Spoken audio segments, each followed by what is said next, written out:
പെരുന്നാൾ വിരുന്ന്. മലപ്പുറത്തെ ഒരു ചെറുഗ്രാമം. പെരുന്നാൾ രാവാണ്. മസ്ജിദിൽ നിന്നു മടങ്ങുന്ന വഴിയിലായിരുന്നു ഇർഷാദ് സുഹൃത്ത് നാസറിന്റെ വീടിനു മുന്നിൽ നിന്ന് പഴയ വാതിലടയുന്ന ശബ്ദം കേട്ടത്.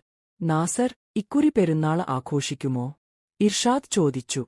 നാസർ കുശലമുള്ള മുഖത്തേക്ക് നോക്കി മന്ദഹാസത്തോടെ പറഞ്ഞു, ഉമ്മ ആശുപത്രിയിലാണേ. വാപ്പക്ക് ജോലി ഇല്ല, പെരുന്നാളിനായി എന്തുവച്ചാലേ.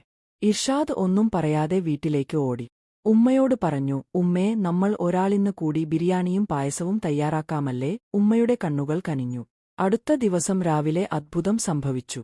നാസറിന്റെ വീട്ടുവാതിലിനു മുന്നിൽ ഒരു ചെറിയ പെട്ടി. അതിൽ എഴുതിയിരുന്നത്, പെരുന്നാൾ വിഭവങ്ങളാണ്. എല്ലാവർക്കും സമാധാനം വരട്ടെ. നാസർ അദ്ഭുതത്തോടെ പെട്ടി തുറന്നു. അതിൽ ബിരിയാണി, പായസം, അവന്റെ ഇഷ്ടപ്പെട്ട ചെറിയ കാര്യങ്ങൾ എല്ലാം. അന്ന് ആ വീട്ടിനകത്ത് ഒരു ചെറിയ പെരുന്നാൾ ആഘോഷമായി.